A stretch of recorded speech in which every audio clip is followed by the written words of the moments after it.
Example problem number 1. Using ASD, determine the maximum force that the splice connection shown can carry. The splice is made up of 2 EL300 by 12 E36 kilo. The bolts are 4 20mm A490X bolts inside a standard hole. Assume that the bolt service load deformation is critical. A. Check code minimum spacing and edge distance. B. Calculate the bolt shear strength. C. Determine the capacity based on bearing and bolt holes. And D. Calculate the bolt's tensile strength. Okay? Sige, for this example problem number 1, ang application nito is for bearing type connections. So nasabi natin bearing type kasi yung append, letter na naka-append is X, no? Meaning excluded. Okay? So, yan yung bolt na ginamit niya. And as per problem, it's simply a single shear connection and single lap splice, no? With 4 bolts, ito yung spacing ng bolts natin, 40, 60, 40. And then, sinabi na yung thickness niya nung top and bottom is 12 millimeter, no? 300 yung pinaka-width. So wala namang sinabi kung magkaiba yung top and bottom plate. So assume natin na parehas yung okay? Parehas yung thickness ng plate. Ibig sabihin, kahit yung top or yung bottom plate yung i-consider mo, okay lang kasi parehas lang naman sila ng thickness. And even yung spacing dito ng mga bolts is parehas lang, okay? So si top plate na lang yung i-assume natin on our calculations. Sige, solve natin to using OneNote, okay?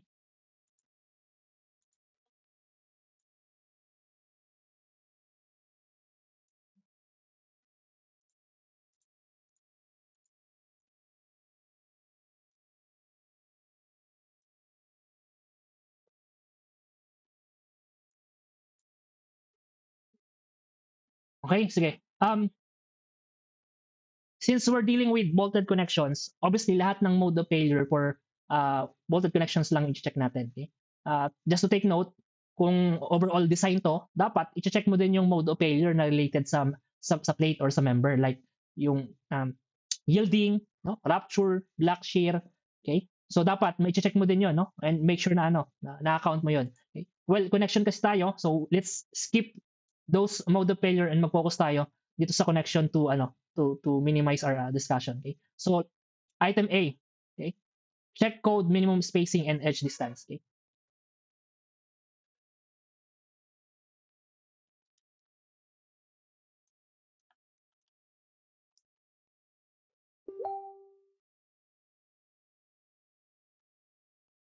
Okay? So for item A, let's try to check yung ating minimum spacing, no?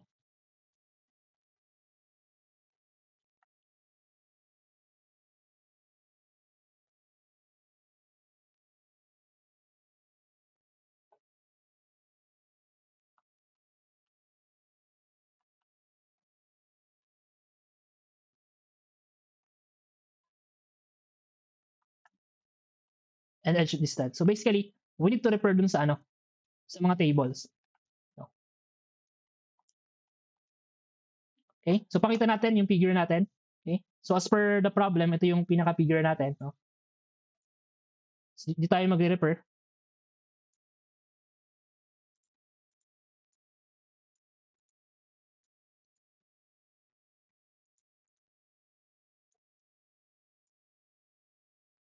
And as per code, no, balikan lang natin saglit. In terms of minimum spacing, no, malinaw to. Yung minimum spacing S should always be greater than or equal to 2 2/3 nung diameter ng ating bolt. Okay? As discussed here. Okay? So sige, unahin muna natin 'yon, okay? So ibig sabihin for S, no, minimum spacing as per the code, this is less than or equal to, no? 2 2/3 ng ating bolt diameter. Okay? So plug in natin, no, yung ating mga given. So 2 2/3, okay? And yung ating bolt diameter as per the problem, okay? Kung babalikan natin, that is 20, no? 420 millimeter diameter. Okay? So plug in natin dito. Sana may nag-calculate na sa inyo, no, para mabilis tayo matapos. Okay? So ilan tong S? Minimum spacing S is equal to ilan? 26.67. Paki-double check. This is 2. No? So 2 times 20 40 na kaagad yun. Okay?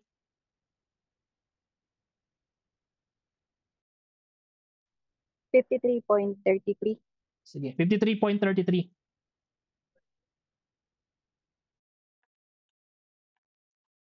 Okay, millimeter. Okay? Ito yung minimum as per the code. Okay, as per the code. Now, by looking dun sa actual spacing na binigay sa problem, ito yung actual, no? Actual. Obviously, yung actual, no, by simple inspection, yung actual natin is 60, no? 60. Center to center spacing ng ating bolt. Okay? So therefore, no, the actual, let me repeat, no? The actual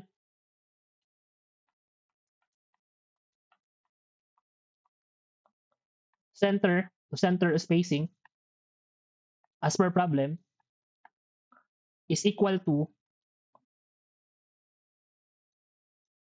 60 millimeter. Okay? And therefore, our conclusion is the 60 millimeter is greater than the minimum value na 53.33 millimeter. Okay? So, okay ba or not okay? Obviously, okay. No? Okay tayo. Okay? So, our conclusion is not okay. Pasado tayo sa ano, sa minimum spacing, center to center spacing ng ating bolts. Okay? Excuse. Okay? Sige, punta tayo ngayon sa edge distance. Okay? Now, going back dun sa code, in terms of the edge distance, nakadepende yan kung ano yung keyword na ginamit in terms of the hole diameter. Kapag standard hole, yung table lang. Well, check natin yung problem. Ano ba yung sabi?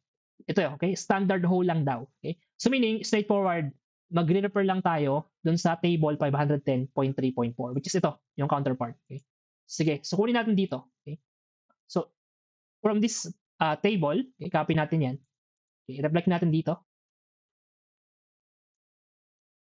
So from this table, we could say na yung ating diameter, bolt diameter is 20, no? 20. So ibig sabihin ito 'yon.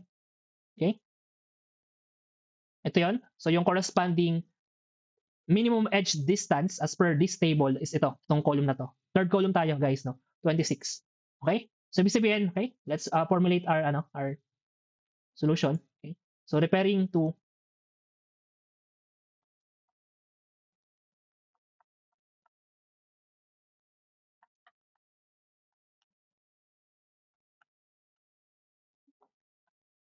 table 510.3.4,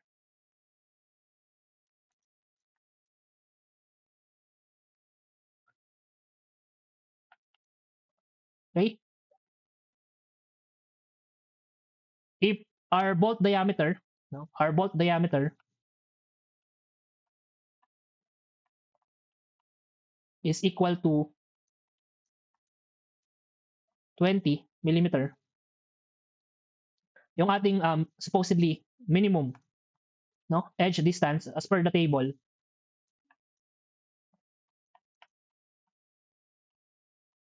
anong definition natin dito? L sub E, hindi ako nagkakamali, no? Is equal to ano? Is equal to 26, no? 26 millimeter. As per our discussion kanina, ito yun. Okay. So, ngayon, i-compare lang ulit natin siya, no? Compare lang ulit natin. Ano ba yung actual, no? Ano ba yung actual edge distance, okay? Now, balik tayo dun sa figure, no? Ito yung makikita natin, okay? Okay? So, malinaw din pala, no? Sinabi dun sa problem, no? Para wala tayong lituhan. Ano ba yung edge distance? Ayun, from center of standard hole to the edge of the connected part, no? So malinaw yun, guys, no? So ibig sabihin, from this point, from the center of bolt hole to the edge, yung actual minimum or sorry, actual edge distance natin is 40, no? 40 millimeter. Kaya sige, kunin natin dito.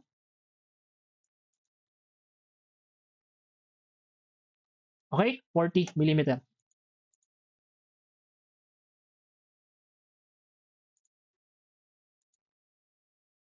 So the actual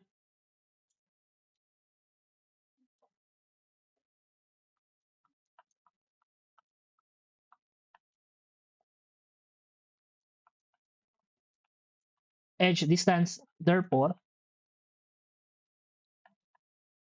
is equal to 40 no, millimeter as per problem. So therefore, may conclusion tayo ulit. No? The actual, which is 40 millimeter, is greater than the minimum edge distance na 26 millimeter. Meaning, pasado ulit tayo dun sa minimum code requirement. Okay? Ibig sabihin, okay yung ating ano, okay? Spacing. Okay? So, as simple as that. No? So, kailangan mo rin kasi i-check yan. No? Okay? And sa problem, sa board exam, lumalabas din to. Okay? Itong checking ng mga bolt spacing. Okay? FYI na lang, no? Lumalabas yan sa board exam. Item B, calculate the bolt's shear strength. Okay? So, ito okay to. No?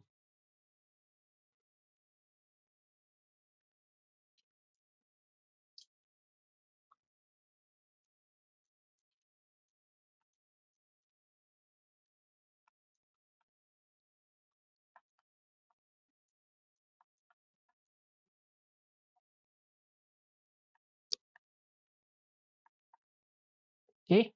Malinaw sa problem, it's using A490, you would use A490 X na bolt. Okay? Okay. Now, para magkaroon tayo ng calculation, di ba? Kasi ang sabi natin, pagdating dyan, simple lang eh, no? The nominal capacity, R sub n, is as simple as ano eh, no? F sub n times area ng bolt. Okay? Applicable to for shear and tension, no? Area ng bolt. Okay? Now, obviously, kung ito yung formula natin, ang first step is to define yung F sub NB, no? F sub NB. Ano ba yung F sub NB? Okay? So, wala kasi tayong value niyan, okay? Kailangan nating mag-refer doon sa table, no, na binigay sa ano, sa code, okay? Which is kung babalikan natin, ito yung formula, no? Okay? Kukunin natin dito. Okay? Kukunin natin dito. So, sige, i-reflect natin dito yung table, okay? Now, going back dito sa table, no? Kung yung ating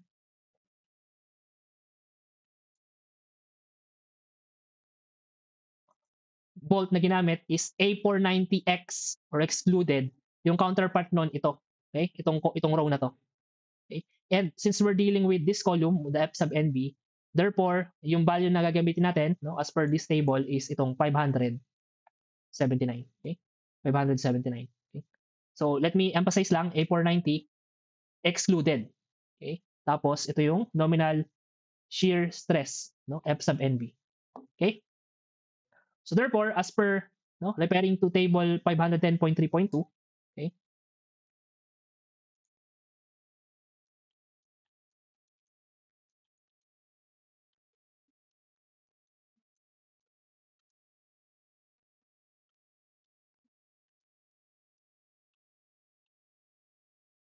F sub NB now is equal to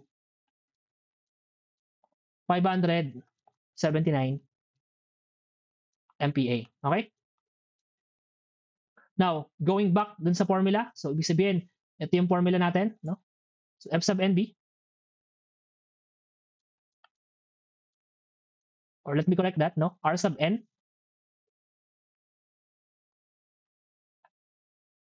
is equal to F sub NB, no, which is 579, okay, MPa, okay, times area, A sub B, area ng ano, ng pinaka-bolt natin. So area is simply pi over 4, no, times the diameter, which is 20, okay, unthreaded, no? Unthreaded body, okay? Divide 1,000 para maging ano, kilonewton, okay? For the conversion, okay?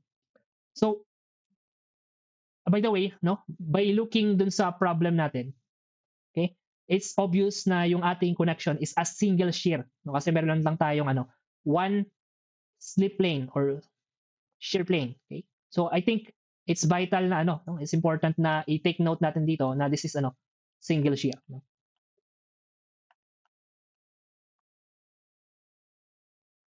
Okay? Sige. So, tuloy natin. So, therefore, no?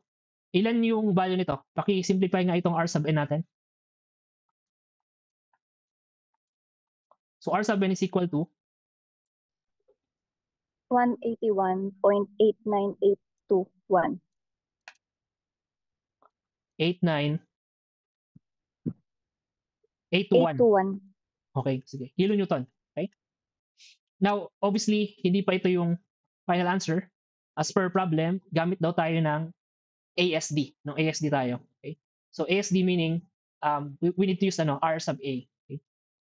So that would give us the nominal divided by the omega. No? So shear tayo omega sub B. Okay? So we could simplify further by substituting the value, no, for R sub A. So R sub n is ito. Okay? And for ASD, the omega is simply for shear, no? That is simply 2.0. Okay?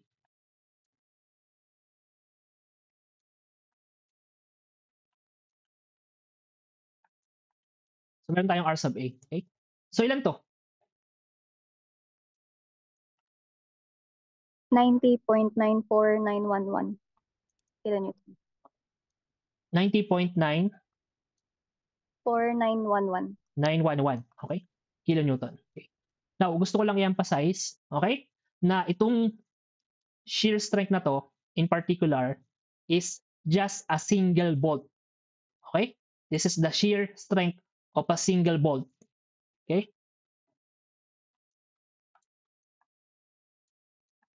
Let me emphasize again.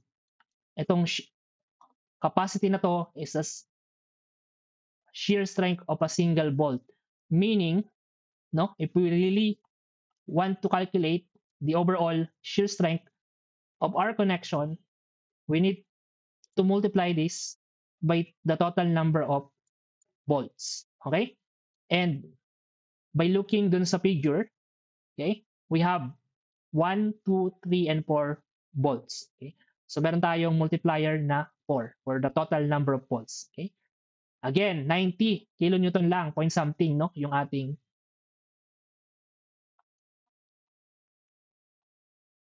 for a single bolts. Okay?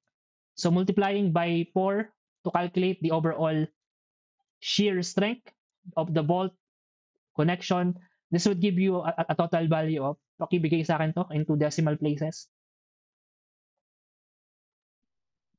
363.8. Okay? Kilonewton. Okay? So ito yung sagot natin from item B. Okay?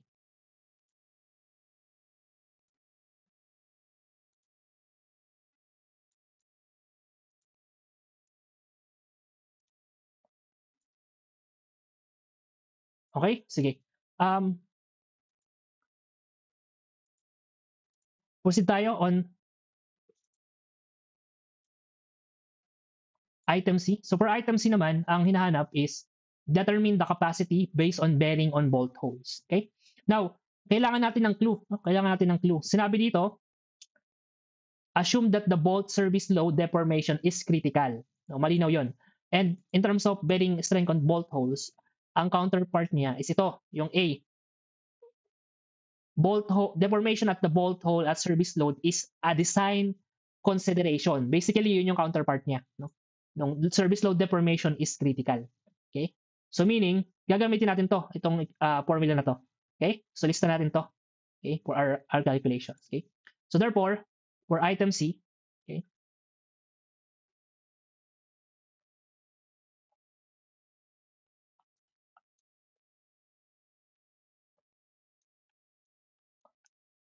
for bearing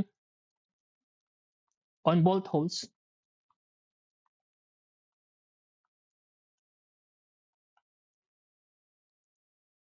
okay? Kunin ulit natin yung ating figure for demonstration purposes, no? Ito yung ating figure, okay? The formula na gagamitin natin, no, as per problem is R sub n is equal to 1.2, okay? L sub C, thickness, F sub U, okay? And it should be it should be less than or equal 2.4, okay? Thickness, F sub U, okay? Just to emphasize lang also, this pertains to tearing and this one pertains to bearing, no? Okay? Okay, sige. Okay na, no? So we could now proceed dun sa equation. But the first step, no? Just to give you an idea, for bearing on bolt holes, the first step is to define yung columns of bolt mo. Okay? As I mentioned, nag-iiba kasi yung value ng L sub C depende sa column of bolts mo, depende sa location niya, no? So, mind the location ng applied load P. So dito, for simplification, since ito yung applied load P, ang gagawin natin is we would assume na itong column na to would be would be the column number 1. Okay? So assuming this is column number 1 and this is column number 2. Let's say na this bolt is bolt A, this is bolt B, this is bolt C, and this is bolt D. Okay? Now, in terms of L sub C calculation, dun sa formula na to, okay? Ang definition niyan is malinaw. Okay? Malinaw as per our presentation. The L sub C is the clear distance which is based on the bolt hole diameter. So to be specific, kapag yung first column, ang reference niyan is from the edge of the connected element to the edge of your bolt hole. Okay? Edge of your bolt hole. So, ibig sabihin, on this one, on this one, ito yung counterpart niya, no? For column 1, ito yon. Okay? So, meaning this is our LC, no? LC. So, since column 1 tayo, edi sabihin natin this is LC 1. Okay? Similarly, for column number 2, as per presented dito sa PowerPoint natin, ito yung definition ng L sub C for column 2. Okay? So, sige, sulat natin ulit. So, from edge, no?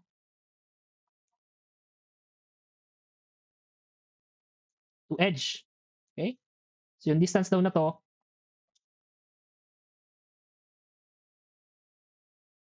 this is the L sub 2. Okay? LC, L sub C2. Okay? Sige. So, ibig sabihin, ang first step natin lagi is to, number 1, no, calculate yung L sub C, which is dependent with the bolt hole diameter. Okay? Unfortunately, wala pa tayong bolt hole diameter. So, ibig sabihin pala, on this type of calculation, first step lagi is to define yung bolt hole, design hole diameter natin. Okay? So, malinaw to, no? Malinaw to. Now, mabilis lang kasi to, itong design hole diameter. Okay? Kung babalikan natin yung yung ating chapter 2, no, on design hole diameter. Okay? I-reflect nga natin dito, okay, para mas makita. As per problem kasi, we would use 20 millimeter bolt diameter and standard hole. So ibig sabihin, kung 20, okay? Kung 20 'yon, and standard hole that is 22, okay?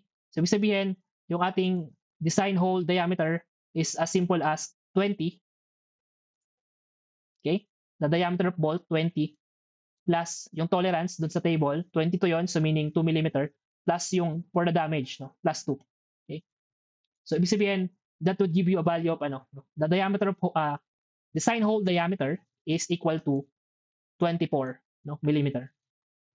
Okay? Sige, meron na tayong design hole diameter. Okay? We could now proceed dun sa calculation ng ating mga L sub C, L sub C. Okay? Now, in terms of L sub C, okay? Sige, L sub C1 muna tayo. Well, for L sub C1 kasi, para makalculate natin yan, we could take advantage itong distance na to, itong 40. Okay? So we could say na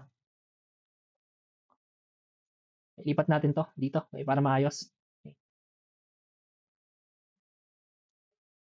We could say na L sub C 1 is equal to 40 millimeter. Okay? 40 millimeter. Tapos minus, no? Kalahati nung ating bolt hole diameter, no? Kasi ito yun kalahati ito, di ba? So, yun lang, no? So, minus 0.5 ng ating design hole diameter, 24. Okay? So, malinaw yun, no? Yun yung ating L sub C1. And yung ating L sub C2 naman, okay? Straightforward din to. Kung ito yung L sub C2 natin, itong distance na to, basically, that is 60, no? Minus 0.5 ng design hole diameter, minus 0.5. Meaning 1, no? Sorry, excuse me. Okay? 60 minus 1 design hole diameter. So, pakita na lang natin para mas malinaw. Okay? 24. Okay? So meron tayong L sub C2. Okay? Okay, sige. Ilan to? L sub C1.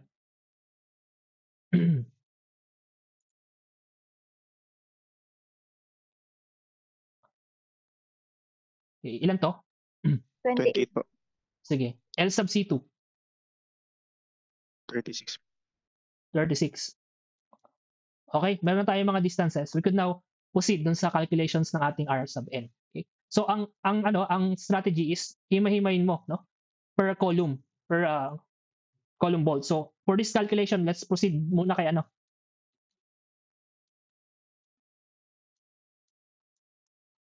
Okay? Kasi naka-base siya sa ano sa L sub C1. So sa column 1, pare-parehas yung ano, yung kanyang capacity based on bolt bearing on bolt holes. Okay? So for column 1, which is yung A and B, no?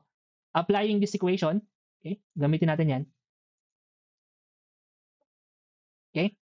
We could now say na yung R sub n natin, okay, kung ipa-plug in natin yung mga given, okay, R sub n is equal to 1.2, okay? Okay? Yung L sub C for column 1, which is yung L sub C1, na calculate na natin, that is 28, no? 28. So 28 for L sub C ng column 1, okay, times T, which is the thickness of plate. Alam natin yan, no? Parehas lang, 12 mm. Okay? F sub U, again, no? Yung F sub U na to, it pertains to the plate. So meaning, yung plate natin, pinapagamit tayo ng A36 steel, no? So that is, ilan yun? 248, 400, no? So 400 MPa, okay? Divide by 1,000 para maging kilonewton, okay? Now, the condition is that it should be less than or equal 2.4, okay? Yung D dito, malinaw din to, guys, no? Huwag kayong malilito. Diameter ng bolt, okay? Lagi kong sinasabi, diameter of bolt yan, okay? Times the thickness of plate, 12, okay? Times F sub U, which is 400. Okay? Divide 1,000 ulit, okay?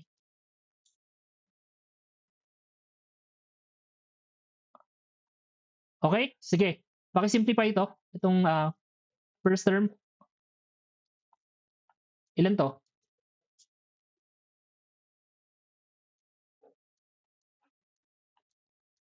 Ilan to? 161.28. 161.28. Less than or equal. Okay, kilonewton na, no? Kilonewton. Sige. Less than or equal. Okay, itong ano naman, second, To 30.4. 230.4, okay? Kilonewton, okay? So dito lumalabas, no, malinaw din to na ang nag-govern dito yung tearing, okay? So ibig sabihin,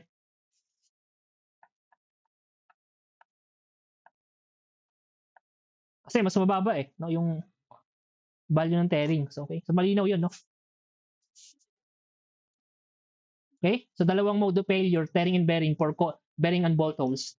Yung tearing yung nag-burn. So ibig sabihin, yung R sub n natin, okay, and malinaw to, okay, would be equals to ano? Equals to 161.28 kilonewton. Okay?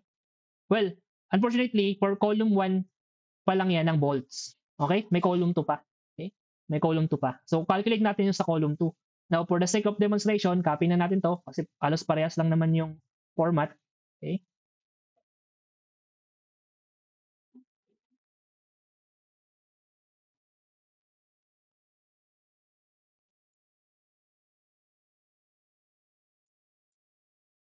Okay?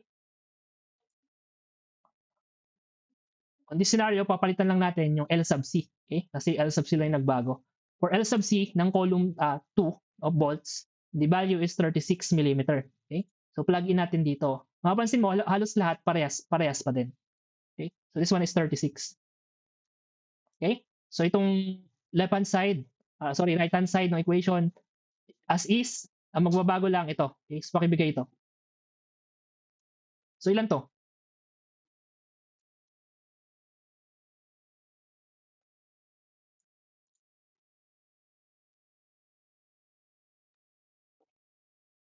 207.36. Okay, 207.36. Okay? So, on this one, tearing pa din yung nag-burns. Okay? Okay? Now, okay na tayo for all columns. No? We could now calculate the total bearing strength. Okay? Now, for the total bearing strength, okay, total na natin from different bolt columns, okay.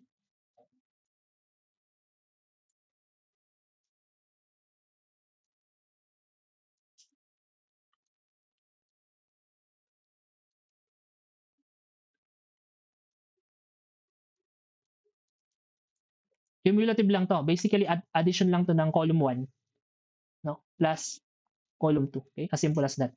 Now, okay? Now, in terms of the total, obviously, kung ano yung nag-govern kay column 1, okay? Ano ba yung nag-govern sa kanya? 161.28 kilonewton. Okay?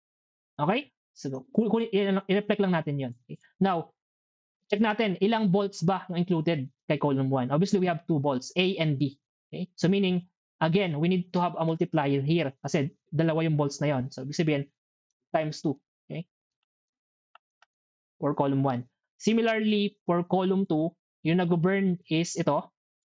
Okay? Copy natin yan. Okay? And let's check again. For column 2, ilan ba yung volts natin? We have volt C and volt D. So meaning 2. No? So ito ulit. Okay?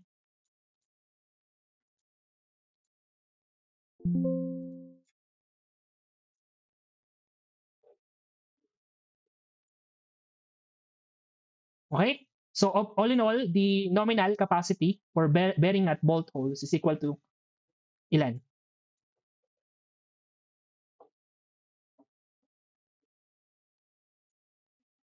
$737.28 kilonewton.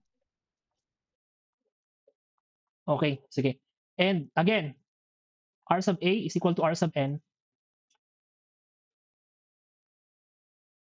So this is also similar to no? Alam ko bearing in bolt holes is also similar to shear, but let's double check, no? Ayan, okay? For bearing at bolt holes, okay? 2.0.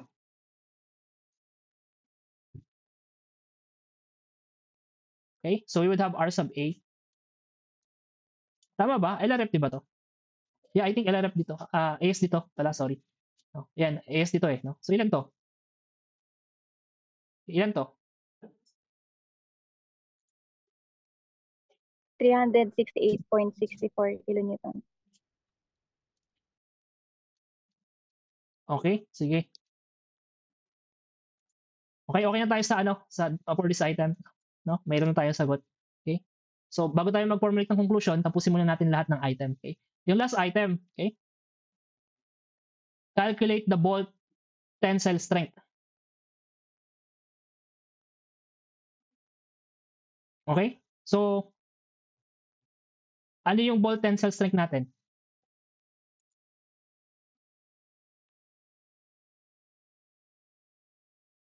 Based on the applied load.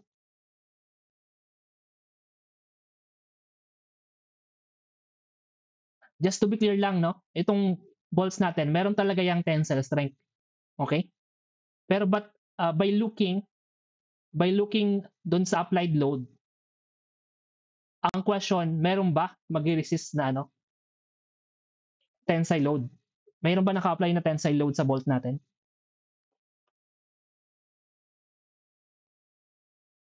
Meron or wala?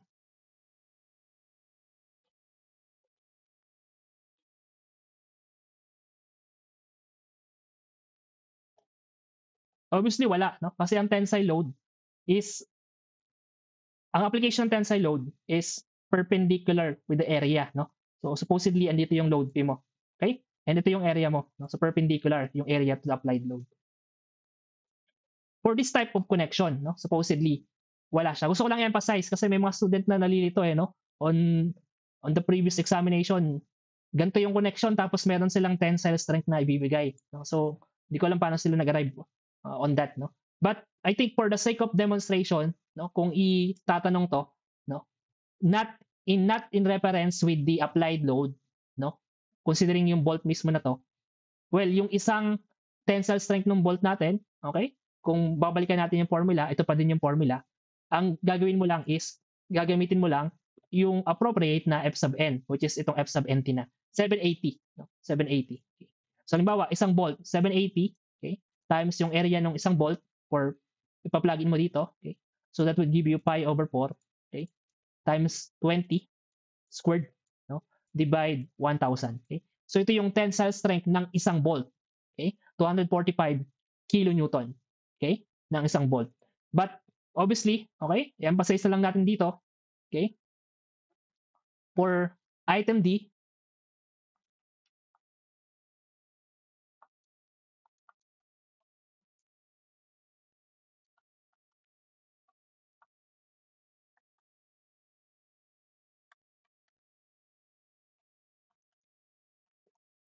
for tensile strength of bolts, obviously, 0, no? Kilonewton. Kasi nga, no tension loads applied. Okay? Kung magre-refer tayo sa sa application ng loads sa figure. Okay? Pero kung tatanungin ka, as I mentioned, no, ano yung tension capacity ng isang bolt? Well, ito yun, yung ginawa nating calculation kanina. Okay? 245 yung isang bolt. Okay? Okay? So sana malinaw yun, no? Sana malinaw yun. Now, let's compare yung lahat ng mode of failure. For bearing at bolt holes, it's 368 kilonewton. For shear strength of bolts, it's 363.8 kilonewton. Which means to say, mas mababa itong ating shear strength.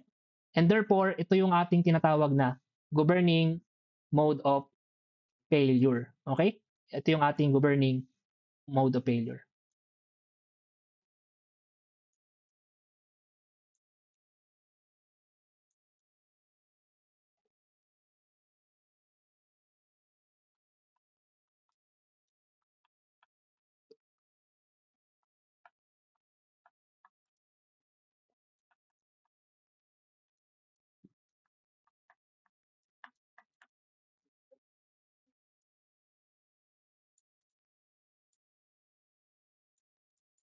Okay? Sige.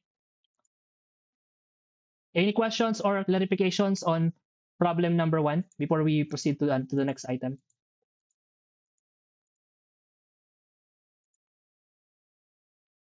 Meron bang clarifications?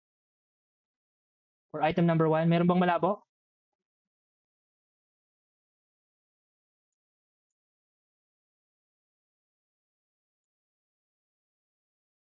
Okay? So I think wala, no? Okay? Sige, ito yung gusto kong i-check nyo, ano? Okay, what if, since this problem is actually, investigation type of problem, kumbaga, given lahat ng sizes, no, dimensions, grade ng bakal or yung bolts, type ng bolts, pinapa-investigate kung ano yung load na kaya niyang buhatin or yung capacity niya. What if What if it's a design type of problem? Okay? So ano gagawin mo? Given yung load na applied, i-define mo yung appropriate number of bolts. Okay? So ano yung gagawin mo? Okay? So yun, I would like you to investigate, no? Ano ba dapat na step kapag design type for bolted connections. Okay? Obviously, pag mataas yung load, magbabago din yung yung number of bolts mo. So kapag nagbago yung number of bolts mo, pagdating sa bearing on bolt holes check, possibly magbabago din yung L sub C mo. Okay? Kasi dadami yung mga bolts mo, dadami din yung number of columns mo. Okay? So yun, affected yung minimum spacing, so you need to check kapag mag-design ka na kung pasok ka pa din. Okay? Doon sa mga appropriate parameters. Okay? Another question, okay, para just to check kung nagkakaintindihan tayo. Okay? Sa design of connection, ang nag-burn na capacity is 363.8 kilonewton. Okay? Now, mayroon akong question sa inyo, no? May question ako sa inyo. Okay? What if nung nag-check ka in terms of the plate, no? Including yung yielding, rupture and black shear, no? May dalawang scenario. Yung isang scenario na calculate mo is 300 kilonewton yung nag-burn for design of members. Okay? Yung second scenario is 500 kilonewton yung governing mode of failure for the design of plates or for the members. Okay? So, question, no? Ano yung mas appropriate na governing, no? Or ano yung mas appropriate na governing pagdating sa design of members i-compare mo siya with the governing mode of failure for the connections. Ito bang scenario number 1 or itong scenario number 2? Just to make sure na naintindihan niyo yung overall strategy natin, no, for connection design.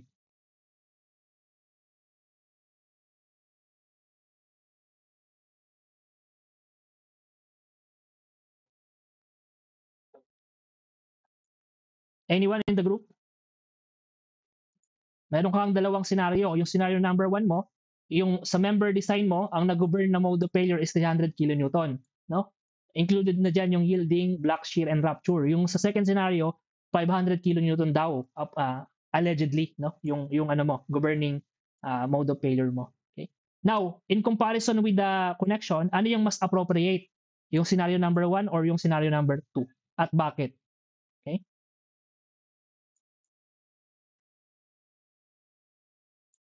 Anyone in the group? Any ideas?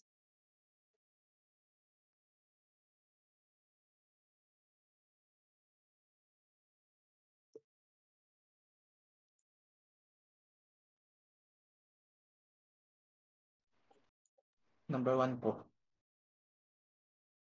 Okay. Sino yun? Ako Tina po. Sige, bakit number 1? Dapat sa kanina po kasi sabi dapat hindi daw po dapat mas maunang mag-fail yung bolts kaysa sa members. Correct. Okay? Tama yun, no? Dapat laging mas mataas ang capacity ng connection versus the capacity of your member. Okay? And the appropriate is ito, okay? 300. Mas mataas yung capacity ng connection with versus the capacity of the member. Okay?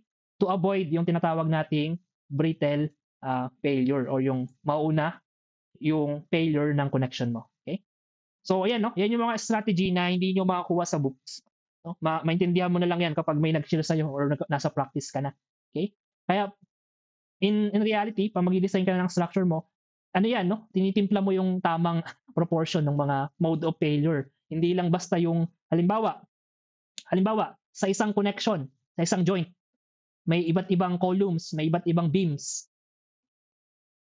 or girders na connected at that particular joint. And nung dinesign mo yung connection, okay, damay pati yung mga members na connected doon kasi dapat governing lagi na mas mataas yung joints mo. Okay? Anyways, no? Yun yung isa sa mga isa sa mga gusto ko lang i-discuss. Okay? And by the way, no, ano ba yung usual na pagkakamali ng mga students kapag nag-solve sila ng ganitong problem? Gusto ko lang para mas malinaw. Number 1, no, yung nakakalimutan nila yung paggamit ng number of bolts, no? So usually kasi itong na-calculate natin, single lang to, no? Single bolt lang to. So don't forget kung ilan yung number of bolts na nandun sa connection. Okay? Number 2, okay? Kung ilan yung failure plane. So sa scenario natin, we only have a single shear. Okay? Be observant if it's a double shear. Okay?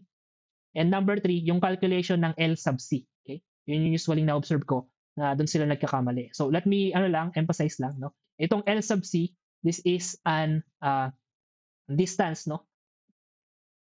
Na nakabase sa bolt hole diameter. Okay? Nakabase sa bolt hole diameter. Iba to dun sa edge distance, no? Minimum edge distance na requirement ni code. Itong si L sub E, no? Si L sub E. Ang definition ng L sub E is from center ng bolt hole, okay, to the edge. Okay? So sana malinaw 'yun, no? Sana malinaw 'yun to avoid any confusion on your calculations, okay? So that would be the end of problem number 1, okay?